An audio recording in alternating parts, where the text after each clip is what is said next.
everyone, Brooke here, Rewildology's host. I have a bonus episode for you today as a special holiday treat. Do you remember Kayla Fratt from the K9 Conservation miniseries? Well, she interviewed me for the K9 Conservationist Podcast, and I have the audio to share with you all. Kayla and I discussed the power of conservation travel as well as using unconventional communication methods to ignite change. I had so much fun recording this episode, and I hope you enjoy hearing me as today's guest. Here it is, friends. Hello and welcome to the K9 Conservationists Podcast, where we're positively obsessed with ecology, odor dynamics, dog behavior, and everything in between. I'm your host, Kayla Fratt, and I run K9 Conservationists, where I train dogs to detect data. Today, I have the joy of talking to my dear friend, Brooke Mitchell-Norman, about tourism, communication, education, and how all of this relates to conservation. So welcome to the podcast, Brooke. Thank you. Yeah, I'm super excited to have you here. For our guests, or for our listeners, I suppose, Brooke is a conservation biologist, travel addict, and admirer of all things wild. Her globe-trotting has taken her to the bushes of Africa, India's jungles, the Galapagos, polar bears, frozen tundra, and much more, which I have to say I'm really jealous about. That's quite the list.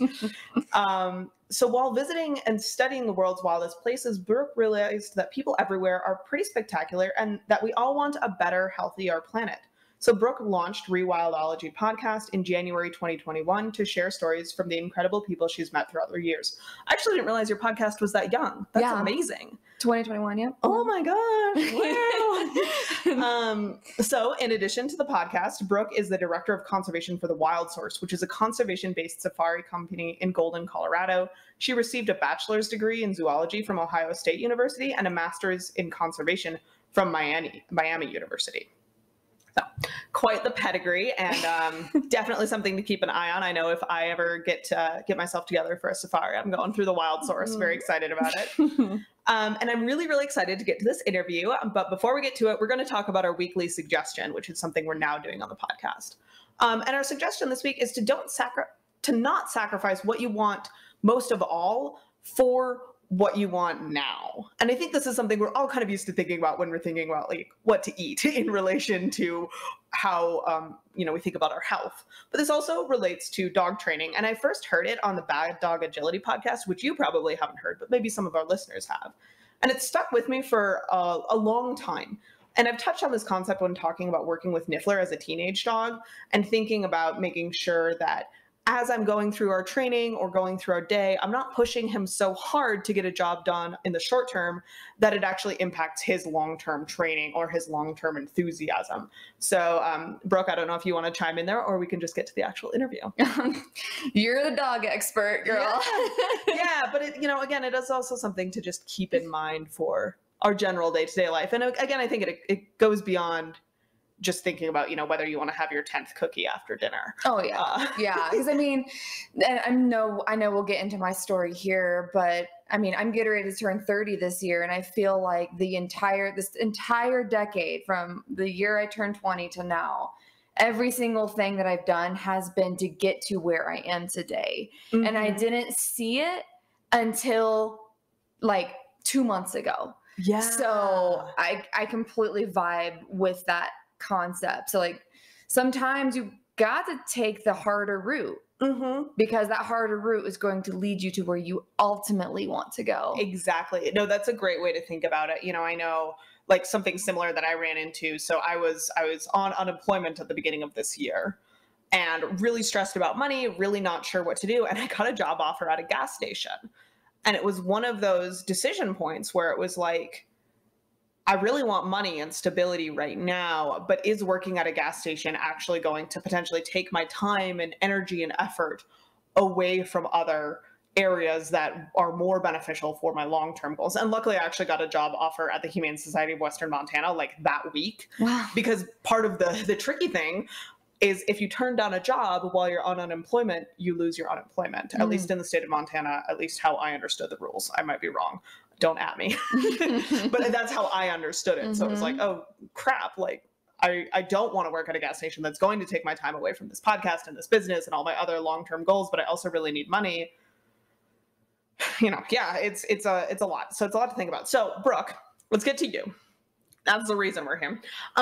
Tell our listeners a little bit about kind of exactly what you do, because honestly, I don't think until I met you, I knew that your job existed. And I think if I did, it might have impacted what I wanted to do with my life. Maybe not. Yeah. As I didn't know it existed either. I was a wayfarer, I guess you can say, early in my conservation career. Just went to school, went to zoology. I was on track to be a veterinarian. I was going to be a zoological veterinarian. That's what I was going to do. And because that's the only thing that I had been exposed to on how to save wildlife. Like that's the only thing that I knew. And everything else was these beautiful wildlife documentaries that I would watch growing up. But that was so far from my reality that I was like, there's no way I can do that. Yeah. So what can I do? I see my local vet. I can do that. And I've been to the zoo. Exactly. I've been to the zoo. They need veterinarians. Well, let me do that. And so from the time I was like 10 years old, that's what I was on track to do. And oh my God, I was like so freaking intense about it. I bet. I was, you know me, so I'm sure you can imagine the way I was, especially back then. And went to undergrad, studied zoology and pre-vet. And it wasn't until my senior year that I had what you can call, I guess you can call a come to Jesus moment. And I didn't want to do that anymore. Yeah. I even interviewed for vet school and everything. Yeah. And I was like, I don't want to do this. Yeah. And so this is the best or worst time to realize that you don't want to become a veterinarian your senior year of December of your senior year of college. And so then after that, I was already working at the zoo at this time, the Columbus Zoo and Aquarium, which is an amazing zoo. Fabulous, fantastic zoo. It's one of the best in North America. And so I was very spoiled at how amazing this zoo was. But with that being said, I didn't feel like I was doing enough. I wasn't fulfilled enough. And so then I found my master's program, which is where, but that you said in that beautiful intro, thank you, where I found the global field program at Miami University. And I was like, oh my God, I can get a master's program and you're going to send me around the world to travel? What? Right? And so I was like, sign me up. I mean, I didn't even hear about it until like a week before applications were due or something. It was insane. And I just went off and applied for this grad program and I got in. And so then that was my first time around the world. And my very first trip was to Baja, California. I'd never even snorkeled before. And I was like snorkeled with whale sharks, which was crazy. Yeah. And then, so my love is big cats. So like, that's my whole intention of being here is conserving big cats. And the more I got into just the scientific literature and learning more and more, I mean, they're so conflict ridden. We know that. They're one of the biggest conflict groups of animals there are. They're a predator. They're an apex predator. Most people hate them for reasonable they're incredible reasons. You know, I think it's easy for like North American audiences to forget or not think about that because, you know, we think about human bear conflict or maybe human coyote conflict, but we don't like mountain lions are not in most parts of the country prevalent enough where we have these like human cat conflicts. But, you know, think about instead of having a bear, having, you know, jaguars, lions, tigers that you're concerned about. So, and I know you've covered this a lot in your podcast. So for people who are interested, find the Rewildology wherever you're listening to this podcast. Okay. Plug. This is why they pay me the big bucks. Okay. No, so that was so good. So you were snorkeling in Baja for your master's. Now what? Yeah. And then after that, I was really diving really deep into the literature and it's like, what can we do that can save big cats? And that is where I found sustainable or conservation travel. And that is when I was like, oh my good God, I need to do this. I have absolutely no idea how to even start in this field. I've been to like one international destination at that point. I not even have been anywhere. I was like, but I need to do that. And so I focused a lot of my master's work on building empathy for big cats, mostly through conservation travel. Okay. And that is where I met my mentor, who is now my employer, as of 2 months ago, which is amazing. Wow. I did a lot of big cat research through his company. And so that's how I got into it. And then there was this company out here called Natural Habitat Adventures, and here I mean Colorado, and they were one of the top conservation travel companies. And it was towards the end of my master's, and I'm like, I don't know what I'm going to do, but y'all are going to hire me.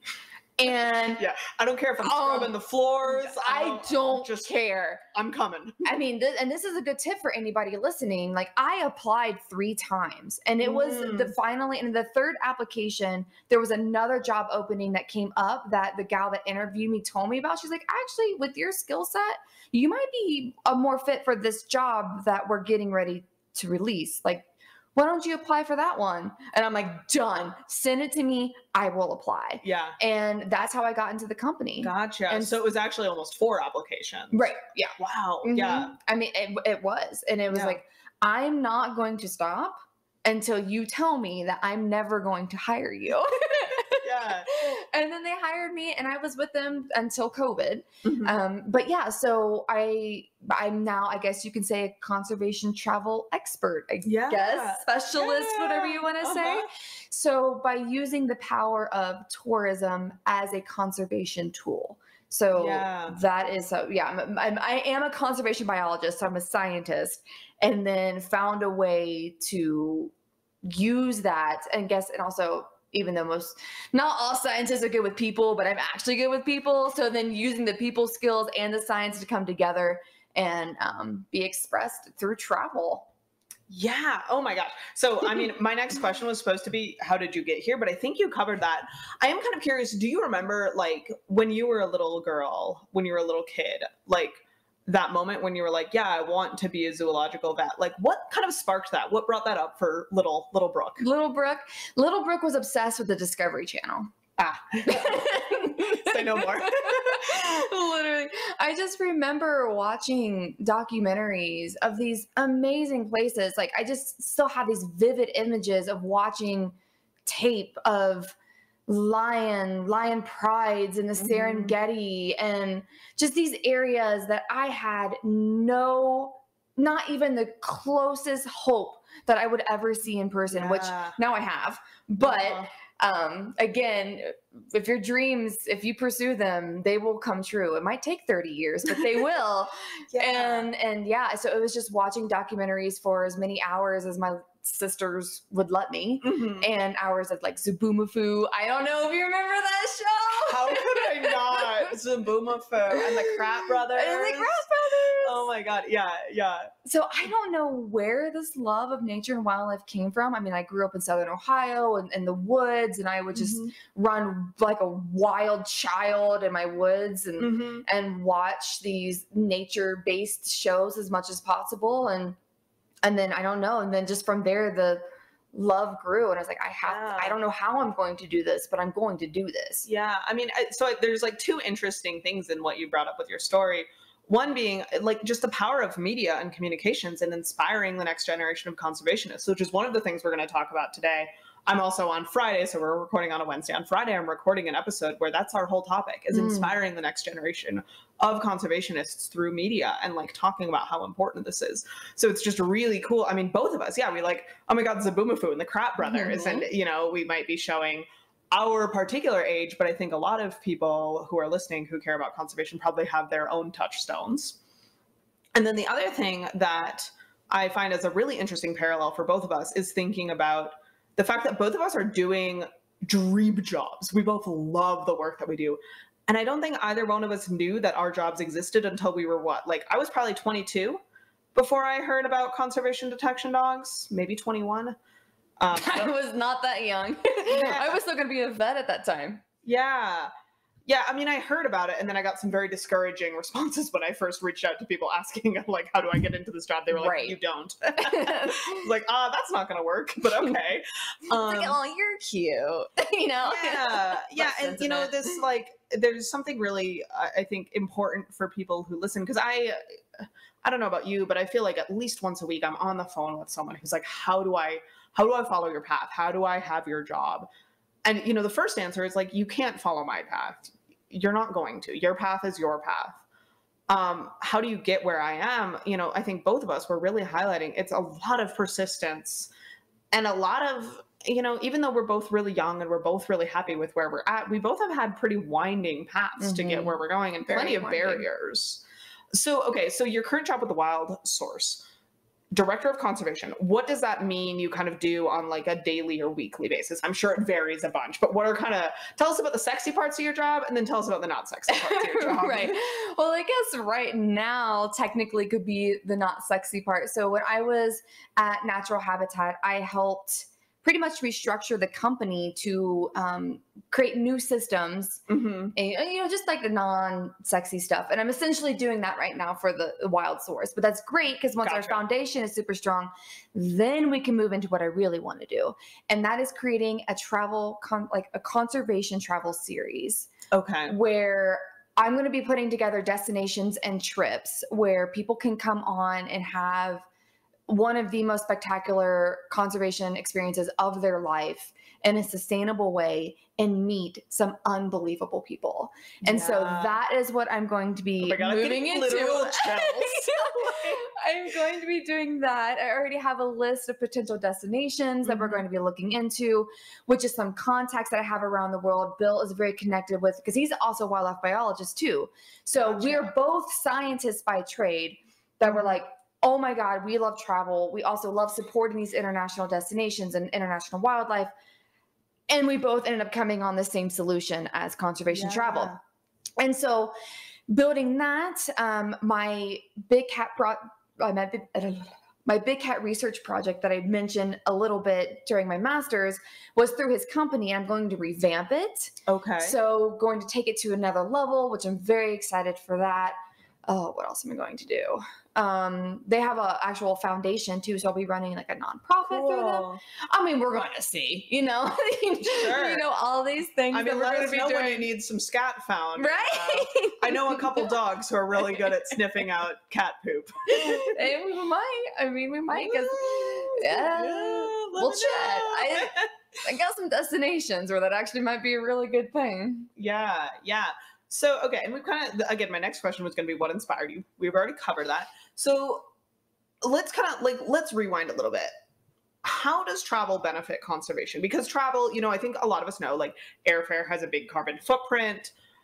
And I think there's also a really interesting nuance that I want to dig into a little bit here. So whenever we go somewhere to see an intact ecosystem, to some degree, we're helping put dollars on an intact ecosystem. And that is, I think, for anyone who's listening to this podcast, they would agree, a fundamentally good thing. But there's also a difference between like responsible and less responsible ecotourism. Like I know I have personally witnessed dolphin watches in Panama where the boats are straight up chasing the dolphins around. And like, yes, it's good that these people are spending their money on seeing the dolphins instead of like, I don't know, like a highway or something.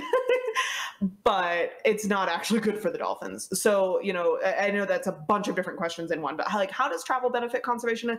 And then how are we, especially as consumers who are potentially looking at booking a trip that's 8 months out on a different continent, we've never been, we can't tell, how do we think responsibly about it on so many different levels? So just go. I know that was like just a word vomit. Brooke, just start word vomiting. Yeah. So, and I completely understand exactly where you're coming from, because this is a really, really big issue across the board, across tourism.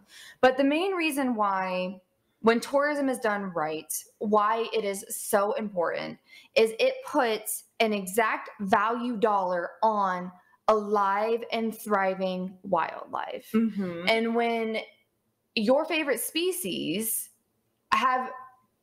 we as humans, okay, we're top predators. When your favorite species are also top predators, it is literally in our genes to kill anything that is a threat to us.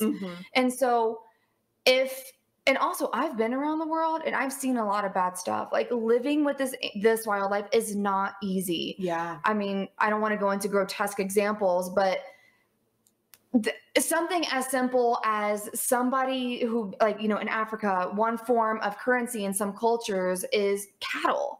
And let's say that for some reason a lion pride came in and took out half their cattle. Yeah. They might not know how they're going to feed their family the next day. Yeah. It's literal like life and death for these literally. people. Yeah. Literally. Don't know how they're going to send their kids to school. But let's say that same line is protected because, or there's a value dollar on it because tourists come to see that lion alive and thriving, and they are getting direct revenue from those people coming there. So like, let's say they're part of a village. Maybe the father of the family is a guide. Maybe, maybe the grandfather is too. Maybe, someone else in the family owns a lodge that the people stay at. Yeah, someone else is employed as a cook for the lodge. Exactly. There's definitely a lot of gender issues around the world. So there are some different gender things that people might be employed as, but it is one of the biggest employers across the world is the travel industry. Yeah. So, and I think it's like 1 in 10. I mean, I don't remember the stat. I'll have to look it up, but it is a significant number of people are directly and indirectly, like supported through tourism. So that is why it's so important, is because there are very few things in conservation or really anywhere that places money on wildlife, places money on nature and intact ecosystems. Exactly. And it just doesn't exist. Yeah. And so, and as much as we wish the world ran on goodness and unicorns and rainbows, it doesn't. It runs on money. Yeah, we are in a capitalist society, so. Well, I mean, it's just capitalist in general. I mean, it's not just our society. It's across the world. We're in a capitalist globe. Exactly. Exactly. I mean, money runs the world. Everybody wants a better life for them and their family. It doesn't matter.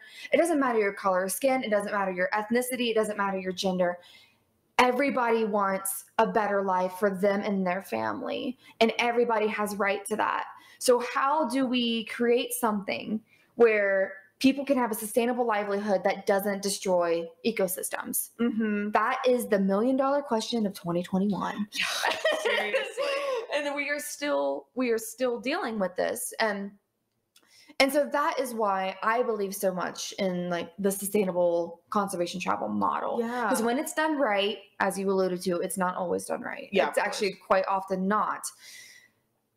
When it's done right, it can be an amazing employing resource for thousands and millions of people across billions, probably. I mean, whatever the stat is across the world. Probably close, especially again if we're kind of getting generous with our adjacent sort of people, because technically the person who helped move your bags when you're connecting in Dubai on your way to Morocco, that person is, you know, some amount of their paycheck is thanks to conservation tourism. And, you know, that's a little indirect, but okay. So, you know, I know when I'm on the ground, when I was in Panama, I was able to maybe shop around a little bit and talk to people and kind of figure out, you know, because I did want a place that employed local guides. I didn't want it to just be college kids on summer break doing some kind of like colonialist volunteerism sort of thing. Which that's a thing too. A super big thing. See your episode with Kayla, the other Kayla, not me. Great episode on kind of like colonialism and issues in conservation tourism in particular.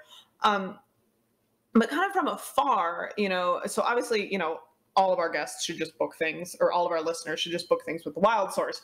But say, you know, they're looking at a destination that Wild Source doesn't currently cover or whatever. Like, what are some of the things that you can do to look for a reputable company, both as far as like how they interact with the wildlife and also how they interact with the local community? Because again, like we don't want to just be in a situation where we're like perfect A+ gold star on wildlife interactions, but we're, you know, colonialist shitheads to the local community. Right. And there's several things. And again, this just comes down to being a smart consumer. It really does. Go to the website and start looking around. So for example, can you tell if the business is locally owned or not? And that doesn't always mean if they're not locally owned that they're bad. But if you know that if they are locally owned, then 100% that your tourism dollars are going to be injected into the local community. Because it is owned by somebody who lives there. That is their home. So that's number one. Again, not always. I mean, there's some very well-run organizations where a lot of the money does go to the local community. But we're just talking general. We're talking general. Yeah, you know, broad strokes. So that's great. Next is start doing some research on like just like reading and looking, maybe even looking on Google Images or just like searching for them and their type of wildlife interactions. What are they doing? Do you see people touching animals? Most 95% of the time, if you see people touching wildlife, it is a massive red flag. Absolutely. There are definitely some exceptions to this, which are very few and far between, which we could definitely talk about. But for the most part, and good God, if there is cub petting of any sort, please run away. I don't care what you have to do. Put a 1-star review. Don't even go there. Like literally, if there is cub petting, just for the sake of my big kitties, please don't go. Yeah, so that's where you're actually like handling these cubs. And I know there's at least one place in Colorado here that does that. That is right. We don't have to name names. We don't have to throw shade, but it's a big thing. It's a big money maker, and it is not ethical in any way, shape, or form. Yeah. And for big cats to be bred for any other reason than a very strict conservation protocol, there is no reason for it. None. Yeah. None. If they're not being released to the wild, and that requires a ton of preparation to make sure that they're equipped to be released to the wild, because it takes, you can't just breed an animal in captivity and chuck it out into the wild. No. And you also, I know there's a lot of difficulty as far as making sure that the genetics are sound and you're getting, there's all sorts of stuff. We could do a whole other episode on this if people want. Neither one of us, that's not like our area of expertise. So I do have kind of another question. So I feel like there's like ecotourism, which is kind of going out and seeing the ecology, seeing the biology. My favorite travel experience I've ever had was my parents hired a private guide who was an entomologist on Honduras. And we did. Oh my gosh, it was amazing. Oh my God, it was the coolest. We went on a night hike with her and we just spotlighted for like cane toads and trapdoor spiders and like just saw the craziest night bugs. And it was the coolest. It was the absolute coolest. And this was a way that this entomologist paid for her work. Right. She like did her surveys, she had her she had her entomology work, and she had her grants and whatever, but she supplemented a lot of that with guiding. So there's a difference between just going out and watching dolphins and potentially actually directly supporting these scientists. Is that kind of the difference between eco and conservation tourism, or is there a different line that you would draw? So I would say it's interesting because ecotourism came out as this term to be like more like eco-conscious travel. And to me, and this is my personal opinion, I mean, so people might Google it and come up with something completely different. But to me, ecotourism has almost come this like general, like broad term, like ecotourism appears like, let's say you have a diagram. So like ecotourism at the very top, and then you have branches that come down. Sure. And so like, there's like this social tourism thing that comes on the bottom of that. And then like the one that I'm particularly interested in is more conservation travel, which is almost like a branch of ecotourism. Sure. Okay. And conservation travel, to me at least, is much more focused on conservation versus just having an experience in nature. Okay. So like, for example, technically if you go on like to Costa Rica, which I'm going to be doing here soon, most people would say that they're going on an ecotourism trip because they are going to these like eco lodges. They might participate in maybe a night walk or two, which is cool. But for the most part, they just want to be in a really cool jungle, take some pictures, do some, like, what's that? The like canopy bridges and some skyline, just zip lining around. Yeah. And so I would come but of course, but that's also really important too, because like those types of tourism keeps the jungle intact and stuff. So that's great. I would include that more as ecotourism. Yeah. Now the trip that I'm going to be doing, because it is me traveling, I am going to be doing a much more in-depth, small-scale travel where I am going to be meeting with a whole bunch of people there that are doing the real work. So going to see these conservation projects, just like you said, like where you with the gal in Honduras, exact same thing, going into different conservation groups, seeing how I can support them. In my personal example, I'm going to be interviewing them for the podcast, which is a whole nother way to share their story, but on a deeper level. So a much smaller impact, much smaller footprint, much for the purpose of seeing wildlife and supporting the people that I can that are there that are also doing conservation and wildlife research as well. So it's just more of a more for the actual part of being there for conservation. And yeah, so smaller footprints, I think that's a really big thing to think of too. When if you want to go more the conservation route, is how big are these groups? So if you're also looking up as well, is it a super, super small group where you're going to go out and see those dolphins where it's just like one, maybe two boats, or is it going to be a horde? And are you going to be around them? So that is another really big thing to think of as well. Yeah. So much smaller footprint, much traveling for the sake of wildlife versus just a vacation that happens to be in the jungle. Yeah, okay. I think that makes sense. Well, and I think one of the other things I think I've seen, and again, most of my travel experience has been in Latin America. But like, I know one of the other things that you'll see a lot in eco lodges is kind of like eco lodges, ecotourism that kind of focuses on like regenerative agriculture, or I know, I can't remember the word for it, but you know, these like coffee plantations that also have intact ecosystems kind of around and integrated within them. So it's not just clear cut and coffee. Right. And yeah, there's all sorts of cool things within that. It might be supporting the community, but it's not necessarily directly related to conservation science. It could be, but what I've described doesn't necessarily have to be. So, and I know some of the other like people, at least that you've interviewed on your podcast, and I don't know if Wild Source does this or not, but in some of these tourism cases, the tourists, your guests, your visitors, I don't know what they're called necessarily. All of them, whatever you want, travelers, all the terms. Yeah, they, you know, they may actually be engaged in community science, which just like blows my mind. So it's not just that you're actually taking your money and helping support, you know, this entomologist who's trying to do really important work in Honduras, but you're also potentially, as you're going out and taking pictures, you're also inputting behavioral data, point counts, whatever it is. So can you talk about what that may look like for people who are interested in community science? I don't know if the Wild Source offers that yet. But that was my master's project. Yeah. So tell me about that. What does that look like? Yeah. So what's really cool about a lot of these areas and what I wanted to focus on so much was these places that these guides are and these camps are also the grounds to be a long-term wildlife study. So that was the basis of this project that I set up. Is I built an app, a very rudimentary app. I'm not. It was a software that I found online. Yeah. So I built an app, and it was a behavior recording app. And so these guides are there all year round. They know these cats like the back of their hands. Yeah. They know them by name.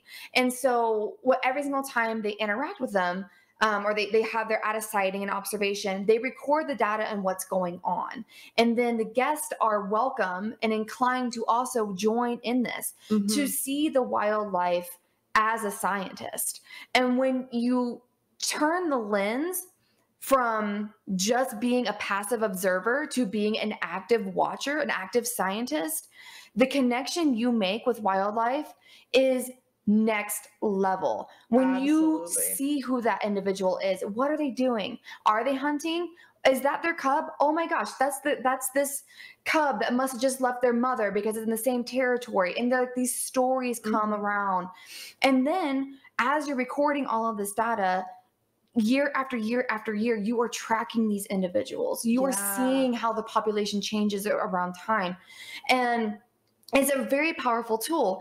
Also, what's huge about and why this is so important, especially for researchers to partner with tourist companies, is there are so many more eyes out there than what any researcher could possibly imagine. Absolutely. So if you have a trained guide, especially that you are with out in whatever, this is really big in Africa, out in the wild, then they can find and record these sightings that these researchers wouldn't even have, couldn't even think about doing, because there's just so many more eyes, so many more people out there, so many more safari vehicles or different vehicles. And so much research then is captured through this community science, citizen science umbrella. Well, and I'm even just thinking, so like one of the most formative experiences in my undergraduate experience was I studied abroad with the Boston University Tropical Ecology Program, which unfortunately I believe no longer exists. Oh. I know. I think they lost funding last year.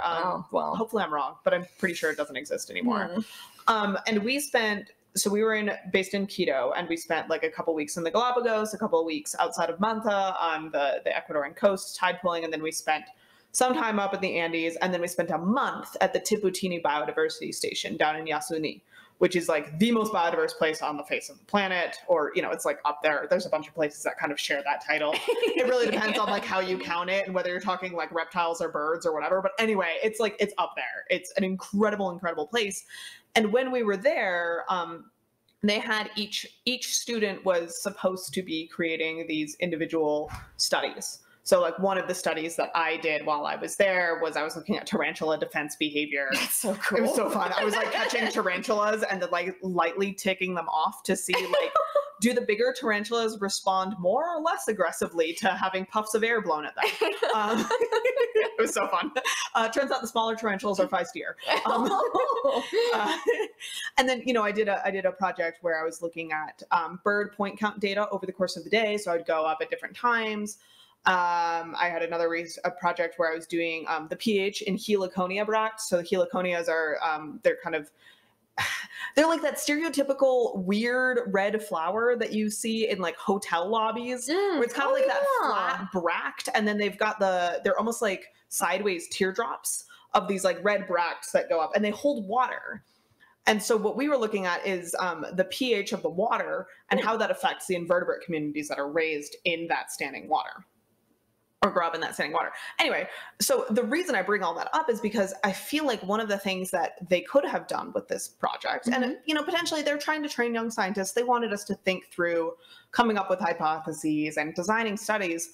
But what may actually have been more beneficial, or maybe if they had added this in, would be, what if you had this army of students that goes out and spends a month at this incredibly remote field station? What if every year when you sent that group of students out, they were actually working on a couple long-term projects? Because there was 24 of us, or 16 or 18 of us. There was a big group of us. And again, even if we also had to design some of our own studies, but it's just like, wow, like what are some of the data we could have collected if we just had every single one of us going out and recording, you know, whatever that study was, whether it was on saki monkeys or teiras, or, you know, who knows, even just like insect communities on a given tree. Yeah, I actually did that in Namibia for my during my master's program. Okay. So second year. So actually, yeah, if someone is running it, it works really well, because you have this force of labor that are coming to you that you know are already trained, that you can train, that are scientists. And they're like 20 years old, so they're crazy enthusiastic. Exactly. They want to be there. So we did a game count for cheetahs. It was at the Cheetah Conservation Fund in Namibia, outside of Ojiborongo. And we got up at 4 a.m. and they dropped us at the bush, and every single one of us had a different water hole, and we just did a presence absence of every single species and the number of species that came to the watering hole. You can only imagine the stories at the end of the day that all of us had. Yeah, so all of us, I mean, there was no radios, no walkie-talkies, no nothing. We were dropped off in the bush at these watchtowers at sunrise, and we were picked up at sunset. Yeah. But it was great, because for them, they had all of this labor. They had all this labor where all of the watchtowers could be watched. All of us could be doing a presence absence studies. We could all be counting all of the game. Cool experience for you, for your career. Gosh. Like, it's such a win-win. Oh, I have so many stories from that. That one day, it made a massive impact on me. You know, I saw a brown hyena. Okay. Which are insanely rare. This was at sunrise. So not a spotted hyena. No. Like, these are solitary, common, right? So Cry of the Kalahari, which is a very great book. It's all based on talking about learning the super elusive brown hyena. They're nocturnal. They were formerly thought to be solitary, but they do have clans, but they don't work the same way that like your normal spotted hyenas work. Yeah, because they're pretty social. But in like massive territories. And so to see one, I guess that we were like the first group ever to have seen a brown hyena. Amazing. There was some other sightings of some other wildlife that other groups had that was really cool. Someone had a leopard, so some other ones, some other species that can't quite talk about, just because, gotta keep some things safe and on the down low. Totally. But there was some really cool sightings, and all of us came together. We're like, guess what we saw? Guess what you saw? And so it worked really, really well, because again, they had trained students that were able to go out and correctly identify the wildlife that was at this watering hole. I had baboons, apparently. Oh my God, baboons. Okay. I would much rather face pretty much almost not anything, but close to anything than a troop of baboons. Terrifying. Dude. Okay. So apparently we were in their favorite bathroom. There was so much baboon poop in this watchtower, and the troop came back. And they realized that we were in there. And oh my God, it was like 10, 15 minutes of us like trying to find it, because they came from the other side of the watering hole, and then they like started to circle around both this troop was huge, and it started to circle all the way around the watering hole. And they were climbing up in the trees and barking into, like, looking directly at us and barking as they were coming around. Jesus. I'm like, oh my good God. And it was me and one other gal in there. And I'm like, do we have projectiles? Like, are we going to have to defend ourselves? Again, there's no walkie-talkies. There's no radios. There's this troop of baboons descending upon us. And they have thumbs. Oh my God. Exactly. They were so violent. And the like canines, like, dude, humans, our dentition is weak sauce compared to like a lot of the other apes out there. Exactly. So luckily, right when they almost got to the bottom of our watchtower, they decided that we were no longer worth it and like scurried off. But it was a very tense, like 10, 15 minutes of my life. Yeah, but it was luckily nothing happened. Yeah. But again, it was so cool. Saw some amazing wildlife, and just being in the bush from sunrise to sunset was it was really cool. Yeah, that's really bringing back a lot of memories. Yeah, for me, because we had a similar experience with like a herd of peccaries. Oh my gosh! Yeah, it was like 40 peccaries, and like individually, none of them are like that big or that scary, but like you got 40, 50. And I remember our guides kind of telling us, because we had guides that kind of like took care of us for the first couple days we were in Tabutini. And they were like, yeah, if you like see a bunch of peccaries, just climb a tree. And I was like, okay, great. But then like we see these peccaries and we're looking around. And so you're in the rainforest. And for our listeners who maybe haven't been to the rainforest yet, it's tall and it's thick.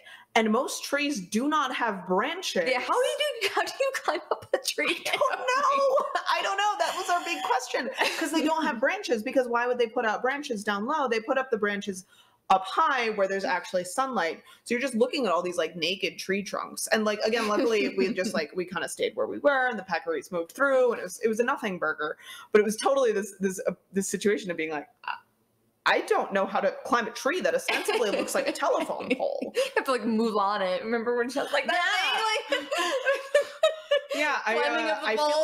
I feel like I need some practice with that before I'm trying to do it live with a bunch of peccaries. Well, and then, I mean, and this is something I think about a lot, and we're going on a little bit of a tangent here. We'll bring it back home in a minute. But like when I'm thinking about like safety for my dogs in the field, that's a whole other level, because it's like, I can climb a tree. In theory, like if I was really scared for my life, you would have found a way. I probably could have gotten up that tree. Yeah, I probably could have. Lots of scrapes and bruises, but you would have made it. I really hope so. If I'm gonna get killed by a wild animal, I'd rather have it not be peccaries. Right. But I can't get my dogs up a tree. Even if I had, because I do carry, when I'm in the field, I carry a pack-a-paw rescue harness, which is this little. It's like smaller than a Nalgene.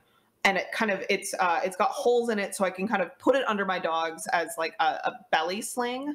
And then it's got holes for their legs, and then I can actually turn it into a backpack. So the theory is, if I was 6 miles into the backcountry and my dog broke its leg, I can carry him out relatively comfortably. So like, in theory, even if I have that with me, I'm not climbing a tree with a dog on my back. I mean, the time that it would take to put that on, to get up a tree, I mean. The change in hauling barley's 45 pounds, center of gravity, blah, blah, blah. So anyway, it's just like a whole other thing that we think about. So let's take a quick ad break. And when we come back, we're going to switch gears a little bit from tourism to conservation, communications, and, the thing that both Brooke and I are doing here. So we are back. Brooke, before we switch gears over to kind of conservation communications, did you have anything more you wanted to talk about on kind of that travel front? Anything else we didn't get to or you want to mention a little bit more thoroughly? I think the biggest thing is do your research. Mm-hmm. Do your research, plan ahead, find a company that has the same values as you, and then ask questions. Yeah. Ask questions. If there is any sort of wildlife interactions, just make sure you do your due diligence to do research to make sure that is sustainable, it is ethical, and all that stuff. And if you get to an experience and you don't agree with it, you don't have to continue on to. I think that's another thing to keep in mind as well. If you are uncomfortable in a situation, it is your vacation. You do not have to continue on. Yeah. So I think that's my big advice for anybody. Yeah, that's great.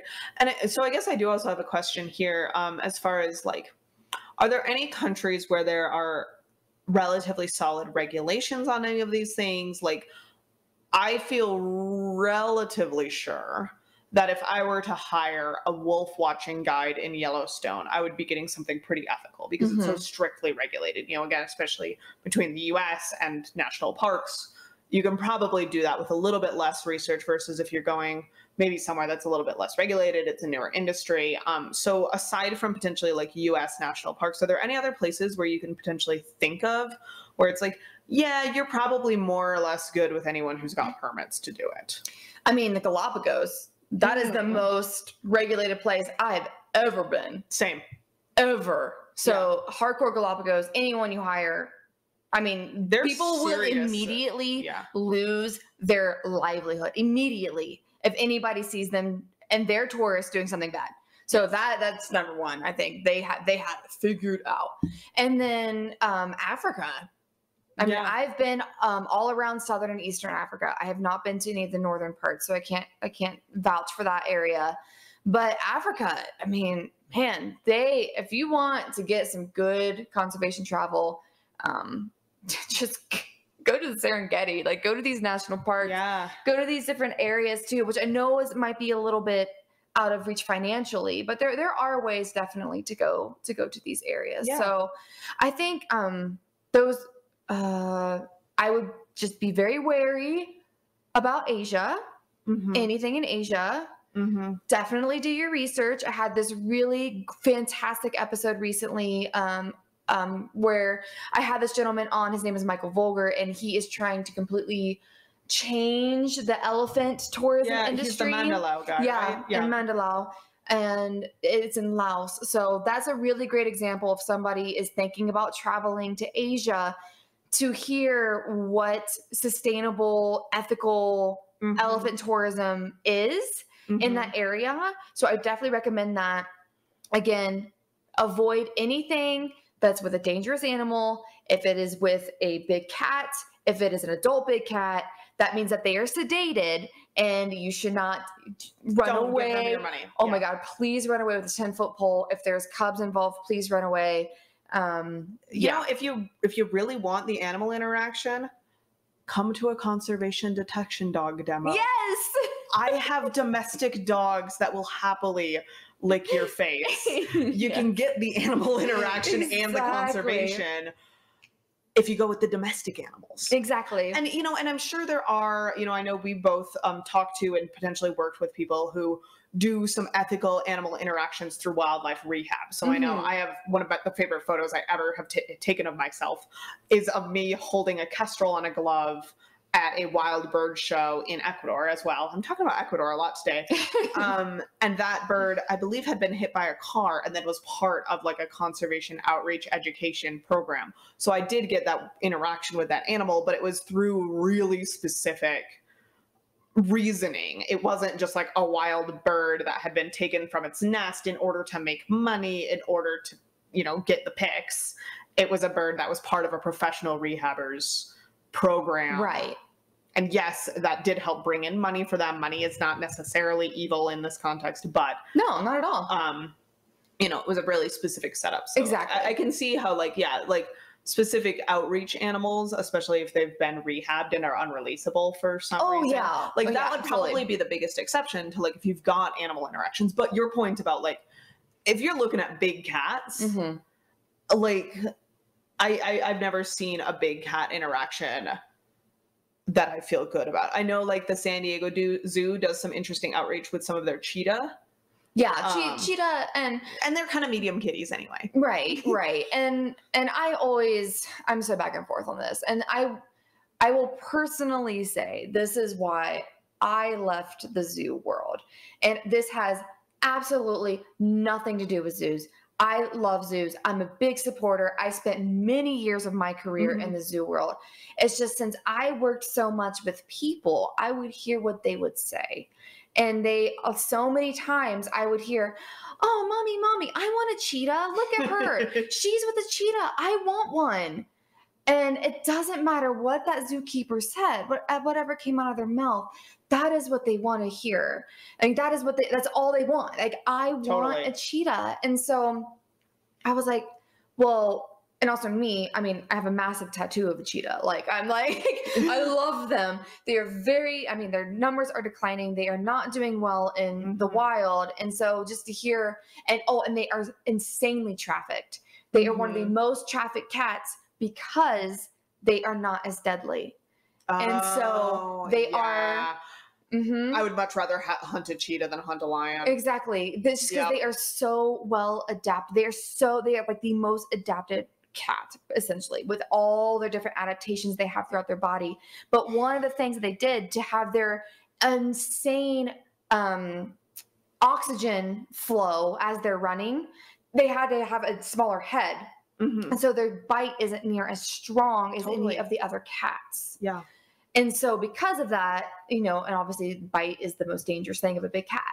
And so, yeah, they don't have that is why head. And they're not near as deadly. I mean, you see so many videos, people, and they're like purring and they're cute. And again, I don't want this to sound bad, but as I know we're going to soon be getting to this conservation communication side, what is that image saying to people? How are they interpreting you as someone who is very much entrenched in conservation? How is someone receiving that image? Yeah. And I no longer wanted to be a part of that. Yeah. And so that's one of the main reasons why I shifted my career. And again, I hope nobody gets offended by that. This is like my personal journey that I went down. And I decided that I wanted to have a different image. And that's me in a safari vehicle in the middle of Namibia in Etosha National Park or the Serengeti. And I'm seeing a wild cheetah devouring an impala. Like, that is what I decided I want to be as my message. Yeah, definitely. Well, and I know even as a conservation science professional or whatever, I was at the Omaha Henry Doorly Zoo about a month ago. Which is also very fantastic zoo. Excellent zoo. Fantastic zoo. I saw the spring hares. I want a spring hare. Like, they are the coolest, cutest thing. I'm not going to get one. I don't even know if it's legal. I haven't even bothered Googling. I live in a van with dogs. I'm not getting a spring hare, but it is so funny how, like, even when you know better, there's still totally this like, oh my God, that is the cutest thing I've ever seen. I want it in my bed. Exactly. And I struggle with this as well.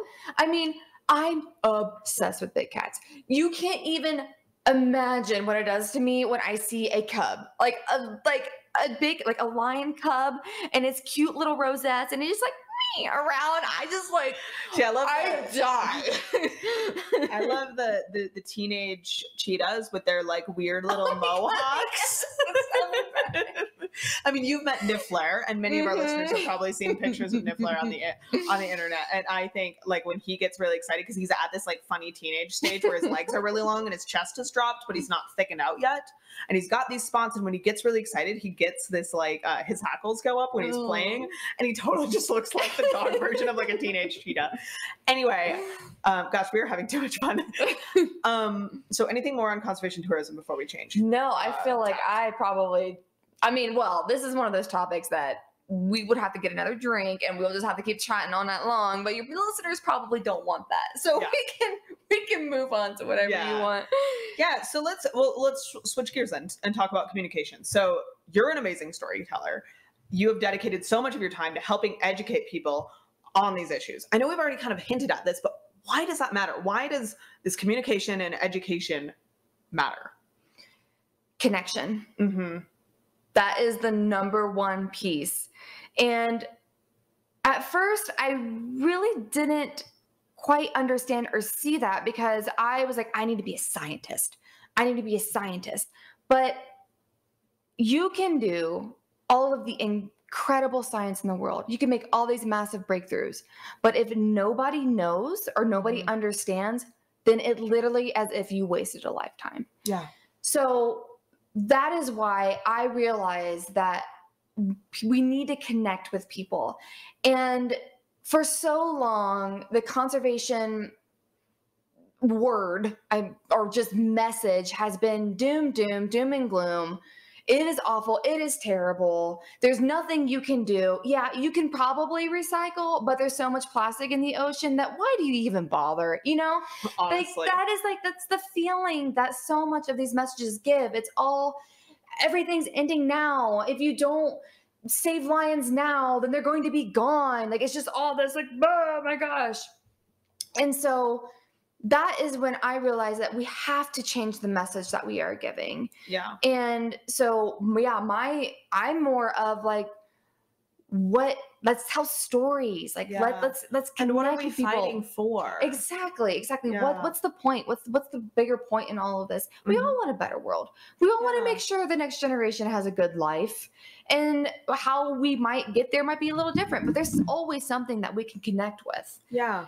And so that's how I view it. Like, let's tell stories. And if somebody connects, so like you were on my podcast and we went really deep through your story and we hit on some tough things. Yeah. But if somebody connects with you on a deeper level, then they're probably going to be more, inclined to support you and follow you. Yeah, exactly. Because of that. They're like, holy crap, Kayla's this amazing person. Because I'm the exact same way. Online, I have this facade of like, this is me, my 100% perfect life, which it is not. Nope. It is not at all.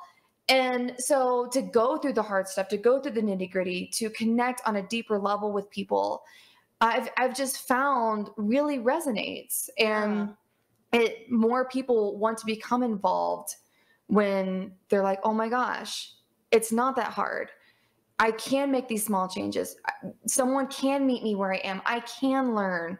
And yeah. Well, and it sounds like, one of the things that we both have talked about already separately in our stories is how impactful, these educational TV shows were for us when we were kids, going to zoos and falling in love with these animals. And even if, no, we don't want kids to come away with the take home of get a pet sugar glider, get a pet cheetah, get a pet spring hare.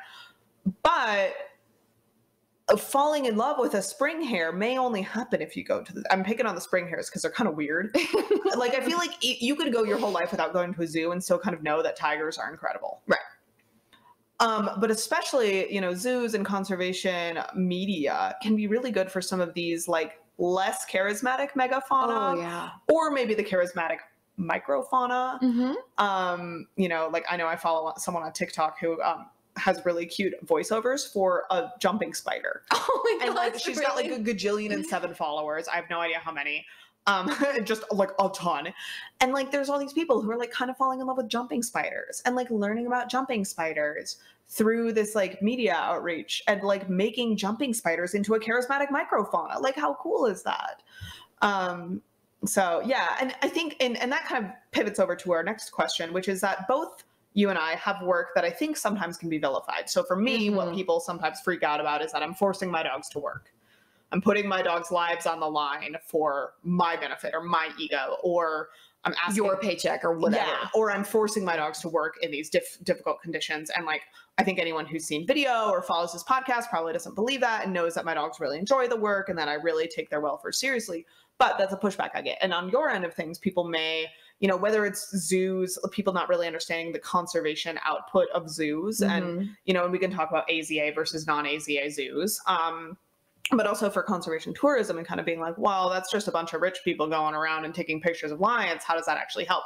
So what are some of the things that you think about for like helping people contextualize more the work that we do. And again, I think it would be useful to talk about like this AZA versus non-AZA question for zoos in particular. Yeah, and we can start there. Yeah. And one thing that the reason, I mean, the AZA is just such, and it's the Association of Zoos and Aquariums, and only 10% of the 2,100, it's a pretty staggering stat of the like animal organizations with the USDA are actually AZA certified. Wow. So it is a very elite group, and to be AZA accredited, you are literally like the Rolls Royce. You are the Mercedes Benz. Like, you are doing everything right.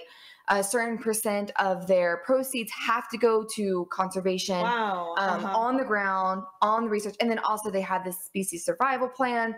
A lot of zoos are the reason why a lot of animals, like different species, are still here. Totally. Is because they have been doing captive breeding, and a lot of them have even been re-released.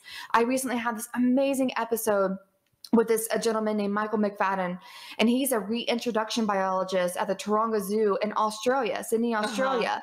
And there are so many species that they have saved. He was the frog guy, right? Yes. Yeah. He was the frog guy that they have saved. That they literally were going to go extinct if it was not for their zoo. And they, just through breeding programs and everything, and then they were able to re-release them. And now that wildlife is back in the wild. Yeah. So I think some people don't realize that. And also they don't understand that this is like the most spoiled animals of all time. Dude, seriously. Oh my gosh. The enrichment these animals get. Like, they have a nutritionist. There's literally a nutrition department at zoos that creates all the diets for all of the wildlife. And so I worked at the Cheyenne Mountain Zoo, which is in Colorado Springs, for a summer.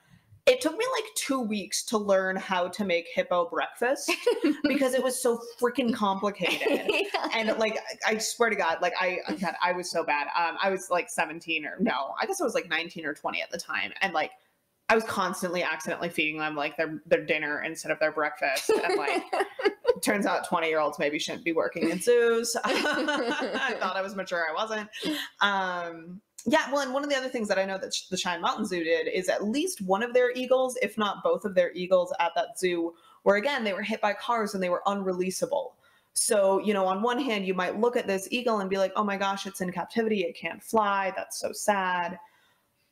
But what else were we going to do with that animal? It would literally die. It would have literally died. And like, of course, it was harmed originally by humans. And I think, I personally believe that like, if humans generated the pain, suffering, injury that animal is experiencing, then we are even more obligated to protect it. Versus, if that eagle had just, the eaglet fell out of the nest during a big windstorm or something, obviously if someone finds it, I hope that they would help it. But, if they don't, nature. Versus again, if it gets hit by a car, I think we as humans hopefully have a little bit more responsibility to deal with it. So, okay, so we've got our AZAs. What about like this conservation travel? Like, do you get pushback from people on it? Do people not understand it? Oh my God. So what are some of the like misunderstandings and how do you kind of address them with? So a lot of it is just, and again, people's heart are in the right place. And that is why I can't get too angry or upset, because they really think that by speaking out, they are doing something. But the biggest thing we hear is like, what are you doing? Leave that wildlife alone. Why are you going there? And again, they don't understand the reason why. There's so many layers. If there's a many destinations where the wildlife would be gone and the natural ecosystem would be gone if it wasn't for tourism bringing direct revenue to protect that area and sustaining the local economy. Exactly. And incentivizing the government to protect the area. Exactly. And incentivizing other stakeholders. Exactly. So it's a full circle thing. So if you just view one thing, and again, there are a lot of bad ecotourism, if you can call them that, companies out there that give a bad rep, dolphin swimming and kissing the dolphin, all these different things. And so again, I understand where they're coming from. Yeah. But a lot of hateful stuff like that. It's like, what are you doing? Why are you flying? Don't you understand there's climate change? Yeah. And also, too, for someone who hasn't had one of these incredible wildlife moments, you can't fathom what it's like to have been there and experience it until you go on a 2.5-hour hunt with a pack of wild dogs and experience that. You don't know what it's like. Yeah. And I dream about it every day and I want to go back. And, and every single time I go there, my money is being put into the local community, on my guides, all the staff at the lodge, all the camps, the bush flight person, and the little 4-person plane that took me there. I mean, it's so many different layers. And so that's the biggest one. It's like, how dare you? Yeah. How dare you go to these wild places? Yeah. Why don't you leave it alone? That tiger doesn't want to see you. No, it doesn't. But it's so habituated to people, it doesn't give a crap. There's over 1 billion people in India. Do you think that without tourism, that tigers would still be there? Right. Yeah, exactly. Well, and I think especially, having some compassion for so myself, I cried like 3 days ago because I saw a pika, and it was my first pika I had seen in like 3 months. Oh, no, it was my first pika I'd seen in like 3 months. I was going to say, shut up. You've not seen a pika, but yes, they're super cute. And I screamed and I tore up my hair and I beat my chest and I cried because I love pika. But for a lot of people, pika aren't that exciting. And if what makes their connection to nature and what makes their connection to wild place has to be a tiger, then you know what I say? Fuck yeah. Let's show them a tiger, For me, again, I cried, our friend Charles, who introduced us, he took me out and I saw my first ever short-eared owl with him. Oh my God. And they have this beautiful ghost-like swooping flight. It was during twilight over a wetland in Montana. But you know what? For a lot of people, that doesn't do it. They just look at it and say, that's a bird. And I disagree. But again, if people need to travel to Africa and see a leopard in order to care, then I want them to do that. And I am glad that there's someone like you who knows you've got the expertise. You care so much about every single little detail to make sure that these people are shepherded through to support that love, to support that interest, to help guide those dollars, and to help that person, maybe next time they will fall in love a little bit more with nature. And maybe next time they do care a little bit more about just seeing a weird frog in their neighborhood. But if we have to start somewhere with people falling in love with big cats, there's nothing wrong with that. And this is from experience. So when I was at Natural Habitat Adventures, they are the official travel partner of the World Wildlife Fund. Oh, cool. And I honestly I don't even know what the number is now because it's been a couple years since I worked there. But the number of dollars that travelers have donated to WWF since getting back is in the millions of dollars. Oh, I bet. Because they were so moved by their experience abroad.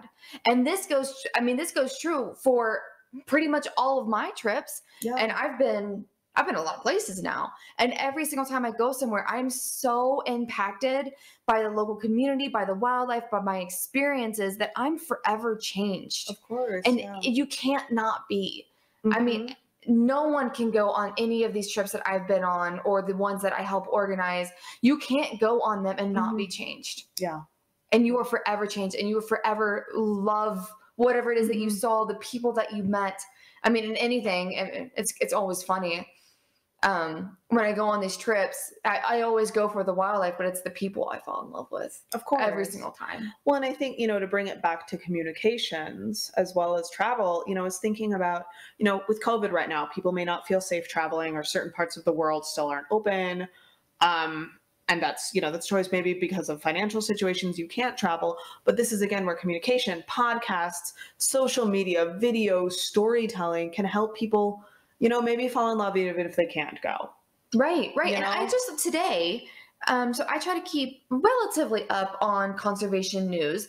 There was this article, I haven't read it yet. It was just the headline. I want to go back and find it, that they're using VR, virtual reality, as a way to, and did you see that article? No, but I experienced it. So the last conference I went to before COVID was the Wildlife Conservation Society conference in San Francisco. I brought Barley. He was a demo dog. It was great. He harassed the snow leopard people to no end because they had little stuffed snow leopards for sale, and Barley was like hell bent on stealing all of them. And I was like, I'm so sorry. I swear he doesn't actually want to eat the snow leopards. But they had this amazing VR setup there at a booth, and you could go and you could put on the VR headset and you could scuba dive with sea lions. I'm getting tired. And yeah, they had another you could put on and go through, a bushwalk. Exactly. It was incredible. Right. And that was back in fall 2019. So, and with how fast that technology is moving, I can't imagine how good it is now, because it's almost exactly 2 years to the day. Exactly. And so I really want to come back and I want to read that article. It's Wednesday, and so it's elbow deep in work, but I'm like, that's incredible. Yeah. To think of how much, to bring our circles back full circle, like what these shows did to us. Can you imagine what it was like if we got a VR headset on everybody and be like, literally, come with me, sit to my left in a safari vehicle, and we're going to go to the Mara. God. We're going to go to the Okavango Delta, and you're going to be with me. And I don't know if this product exists yet, but if you're listening, free idea. So when I was in undergrad at Colorado College, they had like our ellipticals, bikes, and treadmills were all hooked up to a program where you could pick a trail run up Angel's Landing in Zion, and you would watch a video that someone had recorded of hiking that trail, and then the treadmill would actually adjust. That is so cool. To do it right. You could also, on the stationary bikes, you could like bike sections of the Tour de France or like the Italian coast or whatever. And that was a little bit more travel centric, but you could do something similar. Yeah. Where, like, let's have you hiking through the Himalaya. Yes. To go see some freaking snow. Because also the reality is, I'm going to say snow leopards. Most of us are never going to see a snow leopard in the wild. I got some hookups now though, but again, we got to even do that trip. You have to dedicate at least a week to hopefully see it once. Exactly. It's so, because there are some animals where if you go to the right parts of the world, you're more, and with the good guide, you're gonna see it. Right. Pretty, you've got pretty good odds. And there are others, and I think the snow leopard is one of these where it's like, I don't care how much money you've got. I'm sure to some degree, if you've got enough money, you probably could more or less guarantee it if you've got enough time as well. It's more time. Do you have enough time? It's a lot of time. But yeah, like, oh my God, what if you can go on like a treadmill hike through the Himalaya and see a snow leopard? Oh my God. And get to experience that instead of just like, pounding out your treadmill workout, watching like Friends reruns or whatever. Oh my gosh, that's such a good point. Yeah, I had and I know there's a really interesting, I'm sorry, I interrupted you. There's a really cool podcast that does something similar, and I will try to look it up so I can drop it into the show notes. I can't remember what it's called, but actually, it might have come up on your show. Didn't you interview someone who you could drive like the I-70 corridor? Yes. And they had like videos or audio. Yes. So again, my like treadmill idea is now you're hiking through the Himalaya and looking for snow leopards, and you also get an audio experience of someone telling you about what you're seeing, and maybe telling you about the geological features you're looking at, because there's not much to see as far as wildlife or whatever. And you also, with that, you have the benefit of you could stitch together clips of video and clips of audio from a bunch of different hikes to actually let someone see both ibex and snow leopard in the same 40-minute workout, which is never going to happen. An epic project. I know. Why are we so freaking busy? I want to do this. It's like, I know someone who has the snow leopard video. He was on my podcast. Yeah. Renz and Llama, but anyway, and I think this is going, like, all the pieces are there. I wouldn't be surprised if we see this in our lifetime. We probably are the first people to think of it. There might be someone working on it right now. There probably is. If we've already got we've already got all these pieces where you can do a drive down I-70, hearing about the history and the culture and the nature, and you can hear about why these wildlife corridors matter. It's so important. The overpasses are the wildlife bridges, what are they called? Oh my God. And yeah, you've already got these treadmills that let you, hike Angel's Landing or whatever. Like, why can't we marry not these a together? big jump. Anyway, we start the episode with a recommendation or a suggestion, and then we're going to end it with call to action. And you had a great call to action this week, which was to support a local small business that donates or shares some of their profits with the cause that you care about. And you actually have a specific example here in Denver that anyone who's visiting Denver should go check out, and also just a good example if people are trying to think of what this may look like in their community. So can you tell us a little bit about this place? Absolutely. Oh my gosh.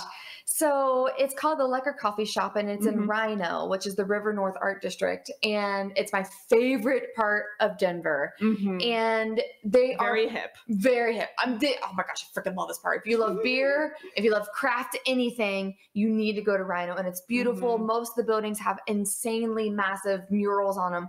But anyways. So many cool rooftop bars. Oh you my guys gosh. would not believe. With the views of the Front Range. Amazing. It's my favorite part of Denver. I freaking love it. You just go to Rhino. You don't even need to go to downtown. Just go to Rhino. Oh, yeah. I mean, 16th Street Mall is so overrated. Yeah, I've never even been there. Oh, I guess technically I did. I worked a block away from it for a year. Okay. I guess I did go We one are just time. nerding out on Denver right now. This is great content. Yes. So Lekker Coffee Shop. Lekker. Yes. And it is owned by this mom-daughter pair, and they're super sweet. I'm actually going to have them on my podcast soon. Then this is the reason why. So they donate 10% of their proceeds for Care for the Wild, which is the Rhino Orphanage out in South Africa. Oh my God. I recently watched a really amazing film about them. But it's called Last Horn of Africa. Last Horn of Africa? I think is what it was called. We'll try to find it. Or One Last Horn of Africa. Something like that. We'll find it and link to it in the show notes. Don't worry about it, guys. Yeah, it's very, very good. If anyone has a chance, I think right now it's doing the film circuit. Okay. So if anybody, I highly recommend seeing that film or following them. But that's what they do is so it's this mom-daughter couple in Rhino, and they had this beautiful dream of opening this coffee shop, and they're so fun. One of my amazing conservation friends, Dave Johnson, he runs the Addison Conservation Fund, and I've worked really closely with him, and he's also been on the podcast. He's the one that connected me with them. And he does a whole bunch of events there, and they have a whole bunch of just things for the community. And again, 10%, if not more, I think it's 10% of their proceeds goes directly to conservation and for caring for rhinos. And even like every quarter they'll post on their social media how much they donated that quarter because of everybody that they served in the community. So yeah, and there's a bunch of amazing organizations like this. So, you know, if you're not in Denver, like I know Journey Dog Training, which is my other project, that's my for-profit business. Like I donate $1 of every sale. It's a rotating charity. So if you just go to the website, you can see whichever charity is being supported that month.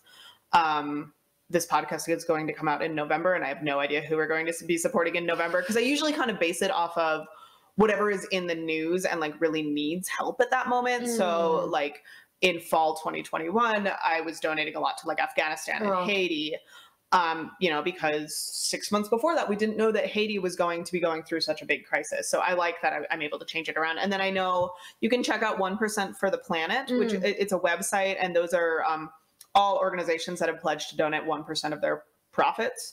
I always get profits and revenues mixed up, but I'm pretty sure it's profits to these different conservation organizations. I also know there's an Atlas watch and jewelry company donates a bunch of their money. They're really beautiful, like amber amulets and those sorts of things. Just like a super classy jewelry. So, you know, you'll be able to find something like that. I know in Missoula on the Hip Strip, which is kind of downtown Missoula, there's a bunch of businesses that donate towards various projects, you know, and it doesn't have to be conservation related. No. Several of them supported like soup kitchens or, you know, other like local community things.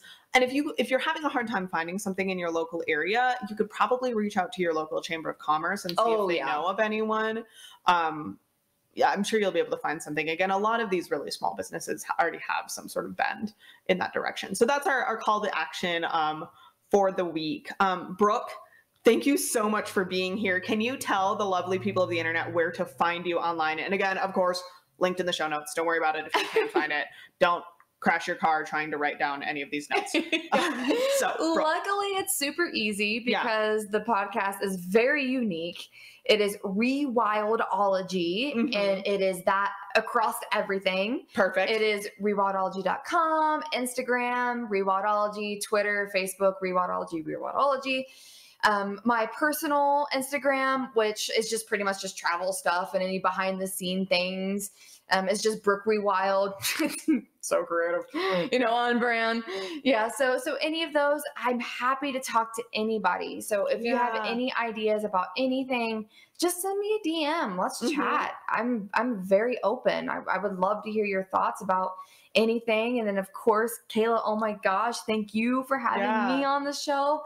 It's always so much fun when we get together. I know. We have too much fun. So to everyone at home or your car or vacation or wherever you are, thank you so much for listening. I hope that you learned a lot and you're feeling inspired to get outside, hang out with your dogs, go to a wild place, and be a canine conservationist in whatever way suits your passions and skill set. You can find show notes, donate to K9 Conservationists, join our Patreon, all that good stuff. Check out our merch. I just updated our merch. Like, that was what I was doing all day yesterday. And we have a bunch of great new t-shirt and sticker designs that I'm really excited about. All of that you can find at K9Conservationists.org. Until next time. Hey, thanks again for listening to this episode of Rewildology. If you like what you heard, hit that subscribe button to never miss a future episode. Do you have a cool environmental organization, travel story, or research that you'd like to share? Let me know at rewildology.com. Until next time, friends, together we will rewild the planet.